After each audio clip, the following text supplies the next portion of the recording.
Experts say that the cold months, like December, are the best time to buy a home.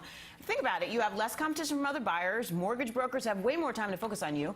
And a lot of sellers are just desperate to get the deal done. Let's bring in our housing power panel. Kendra Todd is a real estate expert from the Kendra Todd Group. Rick Sharger is executive vice president over at auction.com. And Jason Meister, vice president at Avison Young. Kendra, let's start with you. Is that true? You have more time. Yeah, you do. Most of the homes right now that are really desirable are selling in 30, 60, 90 days. So once you get to December, you know, you just don't have a lot of inventory on the market. People are focusing more on Christmas than they are on putting their house up for sale.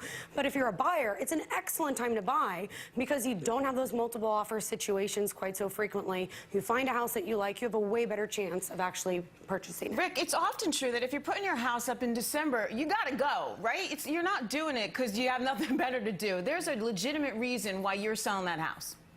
Yeah, you see home sales spike in the spring and the summer for obvious reasons. A lot of it has to do with families and the way the school year works. Right. So typically, if you see something go up in the winter, it's because somebody really has a compelling reason to move now. But Jason, you're in Miami. I mean, if I'm coming to Miami, December's probably the time I'm thinking about doing it, right? So I would think there'd be pressure in December. No, I think it's a great time, though, to buy. And, you know, home prices have only risen 5% year over year this year. And last year, we saw a 12, 13% increasing in home prices. So that is really good for the buyer. And we got our numbers yesterday revised down. In November, the existing home sales numbers they plummeted 6%. So it's starting to become a buyer's market, which is a very good thing for buyers. And interest rates are at almost historic lows. And Rick, too, the investors have backed off, right? It's no more we're buying for investment purposes. Now we're really starting to see families buying homes. Well, you need to distinguish a little bit between the type of investor, but the institutional investors, the big hedge funds who are buying tens of thousands of properties, have slowed down. And interestingly, now they're offering financing for smaller investors. So you might see a mom and pop type investor buy a property to rent in your neighborhood, but much less competition, particularly at the low end of the market, which is good news for first-time home buyers. So Kendra, what are you seeing out there? Are you seeing people like really get out there and say, hey, if you want to close a deal in December, by the way, I want the Viking stove and granite in the kitchen?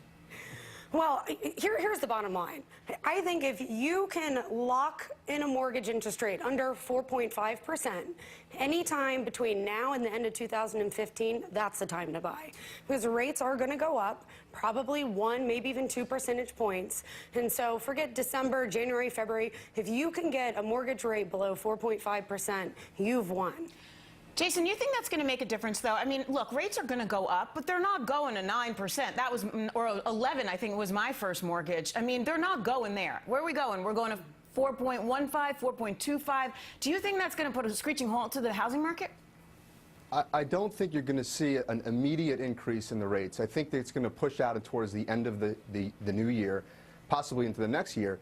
But I think what we really need to see, finally, are these first-time home buyers getting off the sidelines, dipping their feet into the housing market. And we're not seeing that. And now you're getting Fannie Mae and Freddie Mac backed loans offering 3% down payments back to the pre-bubble type loaning. And I think it's actually a dangerous thing that when the housing market is being promoted or home ownership is being promoted by the government, Fannie Mae and Freddie Mac. So I think that's something we should be watching as well. Rick, we have to jump, but what is your prediction for 2015?